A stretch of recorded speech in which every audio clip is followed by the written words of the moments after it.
Now we're going to get down to the nitty-gritty of what Indians are all about. I still say we Indian people are believers in the truth. This is the way of life that was given to your people.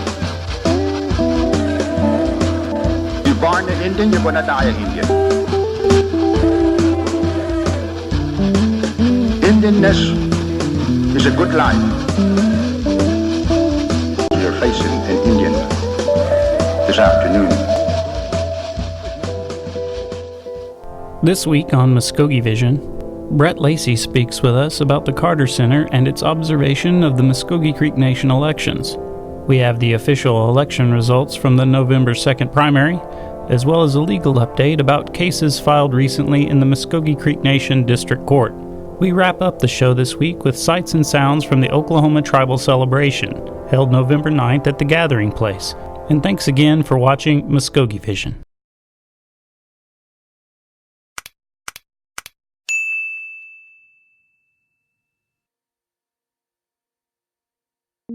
Here are the 2019 Mvskoke Creek Nation primary election redo official results. The two top candidates in each race will move on to the December 14th general election. Any candidate that receives 51% of the vote or more will automatically win their contest. In the principal chief race, December's general election will consist of a runoff between David Hill, who garnered 1,966 votes, and Bem Steve Bruner, who came in second with 1,172 votes. Del Beaver has won the second chief race with 3,480 votes, or 69.39% of the vote. Creek District Seat A will see a runoff take place between Joseph Hicks with 1,760 votes and Dean Hughes with 1,687 votes. Darrell Proctor has won the McIntosh Seat A race with 3,347 votes, or 69.76% of the vote. The Mvskoke District Seat A race resulted in a December runoff between Laura Harjo King with 2,165 votes and Mary Crawford with 1,746 votes.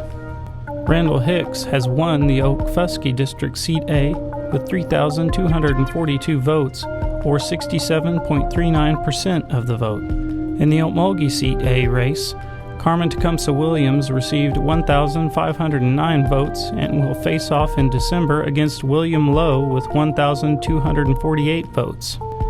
Anna Marshall with 1,890 votes will be in a runoff with Rufus Scott with 1,567 votes in the Tuckabutchee Seat A race in December. And the Wagner Seat A race resulted in Charles McHenry with 2,328 votes, heading to the general election in December against Deidre Soap with 1,712 votes. Stay tuned to Mvskoke Media for all your election coverage updates.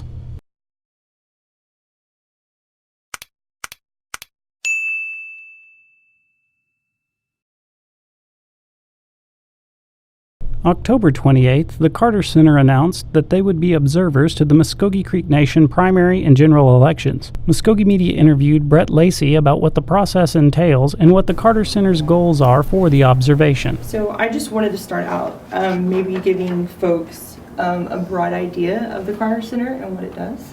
Can you just start there? It's in reference to electoral process anyway. Sure. So we're a nonprofit organization, a non-governmental organization founded by former President Jimmy Carter and his wife, where our headquarters is in Atlanta, Georgia.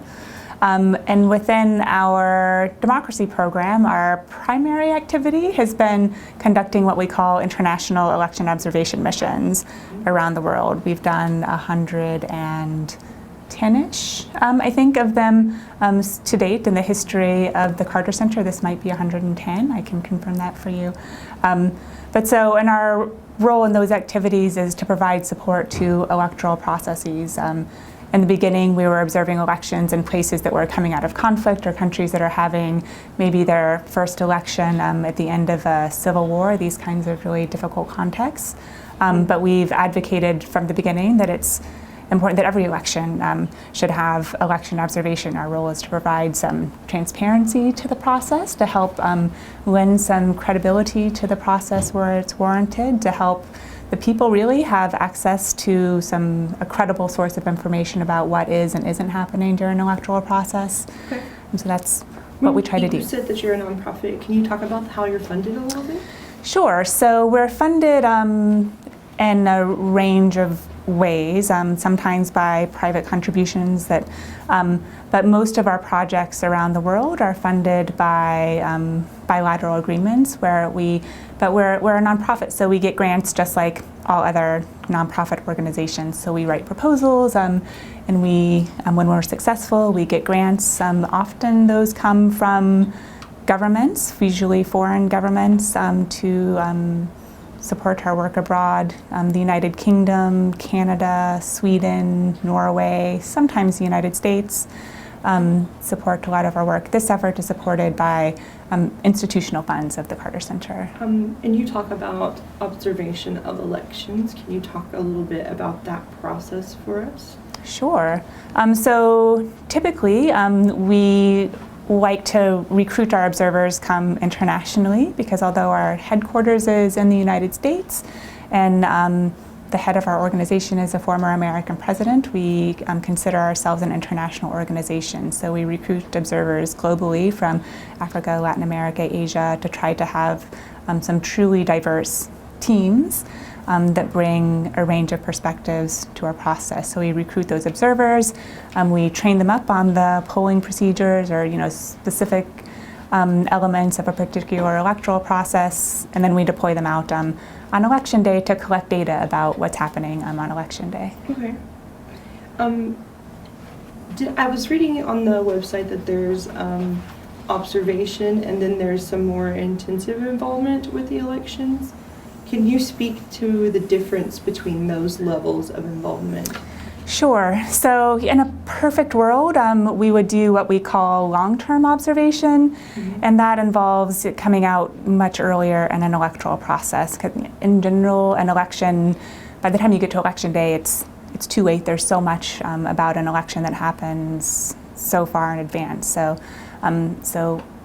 when we have access to adequate resources, we like to have observers on the ground much earlier to observe any kind of like the candidate nomination period, any kind of voter registration activity that might be happening, training of poll workers, those kinds of electoral preparations we like to be around for. Okay, when you talk about that early involvement versus what's going to take place this weekend, can you kind of point out like what you will be able to do this weekend, since you didn't have that early access really? Sure. What will be the scope of your observations this weekend? Great question. So we have a small team here, and our delegation arrived a couple of days ago. So essentially we'll be able to comment on what we can observe. We're not here to comment on things that happened before. We're not, like, for example, we're not here to comment on the election that took place in September or the dispute resolution process around that election, where we can't really look backwards. But we will be able to comment on some of the early voting procedures. We'll be able to comment on some of the polling and counting procedures, some of the procedures around the absentee ballots for this election, as well as the broader legal framework for the elections. We've read through the electoral code, and we've taken a look at your constitution and some of the other kind of broader frameworks for this democracy that we'll be able to comment on as well. Okay, wonderful. When we talk about the different folks that you guys go out and help and observe elections for, can you tell us a little bit about those candidates and like who it typically is again? I know you mentioned it a little bit early on, where you spend the bulk of your time. Sure. So we work internationally. And we require that we be invited to observe an election. We don't want to insert ourselves, and we don't want to go anywhere where we're not welcome. So we only go to countries where we're invited and where we're welcome by the government and by the electoral authorities, but also by other candidates in a process. It really ranges. Sometimes I think we say that we do maybe 3 to 5 elections a year these days, and we try to make sure that we're selecting countries and nations and elections where there seems to be a genuine interest in our presence and where we feel that we can make some recommendations that might have an impact, or where there seems to be a genuine interest in being responsive maybe to election observers, or where we feel that the level of transparency that we provide might make an impact on the process. Okay. You talked about one of the criteria for coming to an election being that you're welcome and invited. Is there any other criteria surrounding an election that you would be looking for before you guys commit to coming? Sure. So in some cases, we do what we call a pre-election assessment, where we would go out to assess whether or not it's an election that we think would be a good fit or make sense for the kind of observation that we do. But one of our criteria would be to make sure that, from the beginning, that it's an election that has the potential to be a credible election and that offers people a genuine choice. We don't want to observe an election that from the beginning it's clear that there's a problem, or that it's really not offering maybe citizens a genuine choice, or that, before we've gotten there, that's already too problematic for us to have an impact on the credibility of an election. So that's one of our bigger criteria. When you guys begin observing, like tomorrow, can you give us an idea of what you'll be observing and what does that process look like? Sure. So we're up early and we get to the polls before they open. And a part of our purpose is to look and see how polling procedures are being implemented, to assess the extent to which they're being implemented in a standard way across the nation. We observe the process of the opening of polling stations, or the polling precincts. We observe the voting process throughout the day.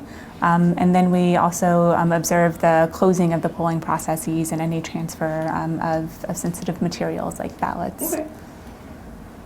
So if the Mvskoke Creek Nation was looking for help beyond observation, what would that timeline look like that more intensive observation? You mentioned how long in advance? Yeah, great question. So that can really vary, I think, on the needs of a nation. But one of the longer term things that we do relates to election reform in cases where, after we've observed an election and we issue a report and people are saying, now what? Great, thanks for making these recommendations, but how do we implement them? Or when you say make improvements on the secrecy of the vote, exactly what you mean. So, sometimes people invite us to come back to put some more meat on the bones, really, or to maybe help provide advice to an election reform process, or to provide some advice in the period between elections on maybe updates to electoral procedures or strengthening practices within an election commission or an election board. Those are kinds of things that we do in periods between elections, and that time frame really depends on the need of the nation, really. Okay. When you mentioned the report, how long does it typically take you guys to formulate that report? What is the reporting process in terms of where will the report be delivered, who gets to see it, kind of thing? Right. So our reports are public, and we make them public. We feel that we're here observing a sovereign process. We're here observing an election, and that our observations and findings should be available to the people of that nation. So all of our reporting is intended to be public. And we do that in different kinds of ways. Sometimes we do, especially when we're on the ground a little bit longer, sometimes we do release reports in advance of an election. We might do a pre-election statement that would have summarized our observations of a campaign period or voter registration period or something like that. But we often, if not a report, we at least often like to make some comments to the media, like yourselves, in the days after an election, to share our more immediate observations and findings. And then there's usually a more comprehensive final report that includes an analysis of the legal framework and other things. And that usually comes out within a few months. Okay.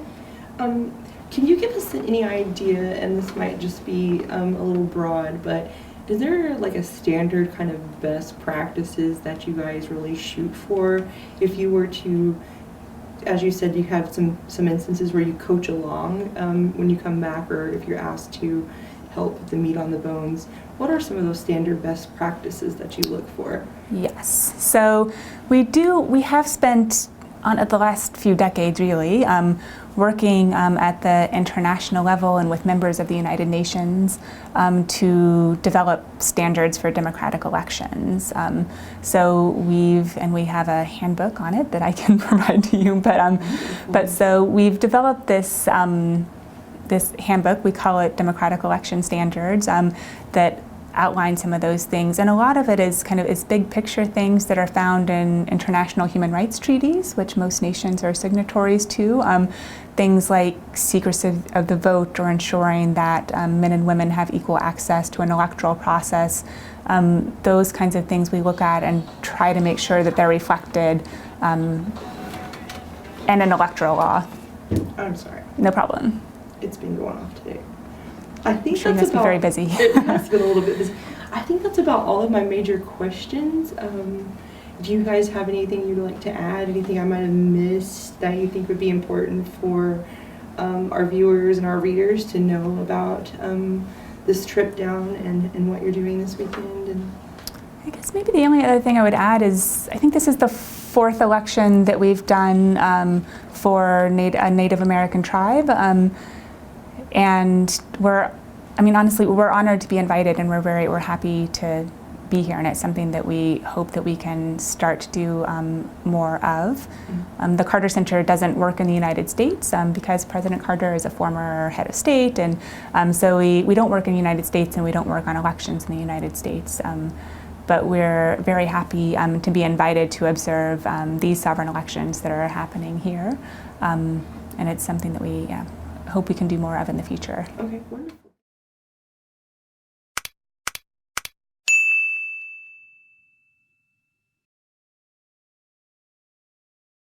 The Carter Center has issued its recommendations after observing the November 2nd Mvskoke Creek Nation primary election. The organization commended Mvskoke Creek Nation on a smooth electoral process and praised the professionalism and integrity of the observed precincts, election board commissioners, and staff. The Carter Center recommends increasing public information campaigns regarding the election date, voting process, and how to request an absentee ballot. It also recommended that precinct workers receive enhanced training that goes beyond technical aspects of the operation and includes practical exercises. In addition, the Carter Center also recommends that the election board provide training to watchers and observers during vote tabulation. To read the full statement provided by the center, visit mvskokemedia.com.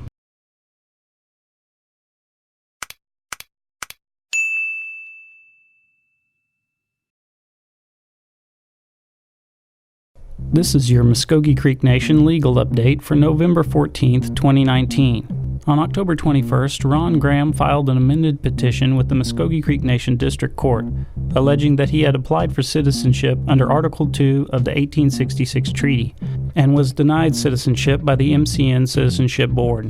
Mr. Graham seeks that the court grant him Creek citizenship, affirm that the 1866 Treaty guarantees his full and equal rights as a citizen of the Mvskoke Creek Nation, and declare that the 1866 Treaty is the supreme and controlling law. October 31st, candidate Stephen Bruner filed a motion for preliminary injunctive relief in the MCN District Court, alleging that many absentee ballots in the November 2nd primary election had not been received by voters in time for them to be returned and counted. The motion requests that the election continue as scheduled, but that the court orders that the election board continue to receive absentee ballots from the post office until November 9th. After a November 1st hearing on the matter, Judge Jeremy Pittman ordered that the election board shall continue to receive absentee ballots until November 9th. The ballots are ordered to be secured and organized separately using separate boxes for each day and kept in a secured location that is also separate from all the other ballots cast during the November 2nd primary. In addition, the court also ordered that the ballots received after 11 a.m. on November 2nd shall not be counted as part of the primary election results. November 7th, at a scheduled hearing on the matter, Judge Pittman dismissed the complaint for lack of jurisdiction because under MCNCA Title 19, the district court can only resolve contests in post-election pre-certification petitions filed with the election board. Additionally, Judge Pittman ordered the election board to continue to collect ballots as previously ordered until November 9. Stay tuned to Mvskoke Vision for continuing legal updates.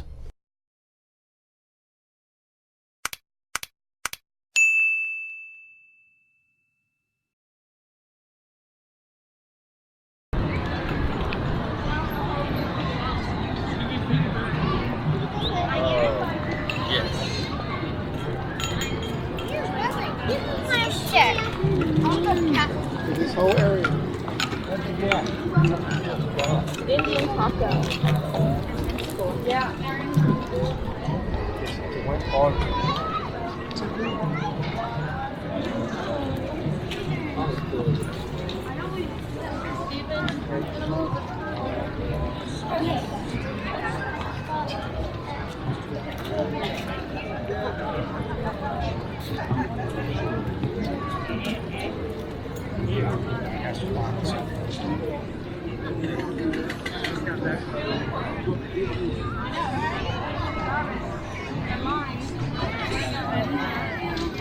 I'm following you guys.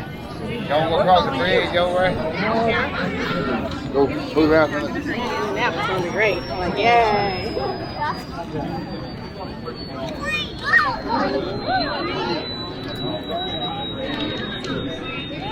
Carlin, your phone must not be working this place.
So Neshoba had been watching and listening. Everybody go,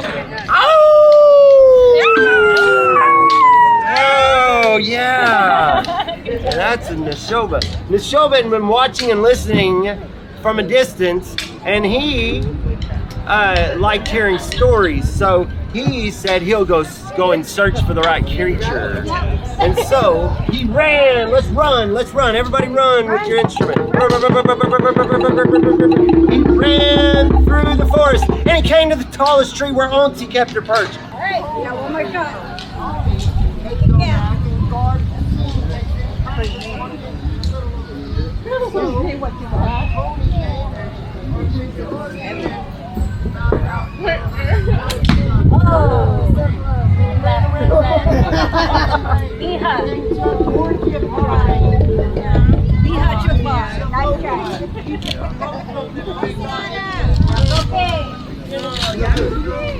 Anybody next? Y'all gonna do it next?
Now, this dance here is also fun because they also venture out into the audience. And if a dancer comes and offers you a hand in dancing with us, you're more than welcome to join us in this. And we'll end the dance as we did with the jump dance. We just newly formed a new circle of friendship. So that signifies we're starting a new journey with our friends. So that's where the jump dance comes in also. So this is Stealing Partners. Yo hale, yo hale, yo hale, yo hale, yo hale, yo hale, yo hale, yo hale, yo hale, yo hale, yo hale, yo hale. Dos yo lave, yo hale, yo hale, yo hale, yo hale, yo way, yo way, yo way, yo way, yo way, yo way, yo way, yo way, yo way, yo way, yo way, yo way. Yo way, yo way, yo way, yo way, yo way, ya, ya, ya.